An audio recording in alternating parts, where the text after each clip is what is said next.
عن سلیمان بن بریدہ عن ابیہ بریدہ رضی اللہ تعالی عنہ قال كان النبي صلی اللہ علیہ وسلم يتوضأ لكل صلاة. حضرت بریدہ رضی اللہ تعالیٰ عنہ کہتے ہیں کہ اللہ کے نبی صلی اللہ علیہ وسلم ہر نماز کے وقت وضو کرتے تھے. فلما كان عام الفتح صلى الصلوات كلها بوضوء واحد ومسح على خفيه. کہا جب فتح مکہ کا سال تھا تو اللہ کے نبی صلی اللہ علیہ وسلم نے تمام نمازوں کو ایک ہی وضو سے پڑھا اور آپ نے اپنے موزوں پر مسح بھی کیا. فقال عمر رضی اللہ تعالی عنہ انک فعلت شیئا لم تکن فعلتہ.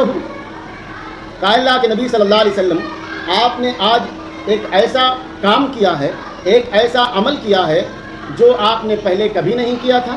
اللہ کے نبی صلی اللہ علیہ وسلم نے فرمایا عمدن فعلتہ, جان بوجھ کر میں نے ایسا کیا ہے. اس حدیث سے معلوم ہوا کہ ہر نماز کے لیے وضو کرنا مستحب ہے اور ایک ہی وضو سے تمام نمازوں کو ادا کرنا جب تک کہ حدث نہ ہو جائے جائز ہے. ایک ہی وضو سے تمام نمازوں اور اہل علم کا عمل اسی پر ہے کہ آدمی کیا ہے ایک ہی وضو سے تمام نمازوں کو پڑھ سکتا ہے جب تک کہ اسے حدث نہ ہو جائے. اور بعض لوگ کیا کرتے تھے, ہر نماز کے لیے وضو کرتے ہیں اس کو مستحب سمجھ کے اور زیادہ فضیلت کے ارادے سے.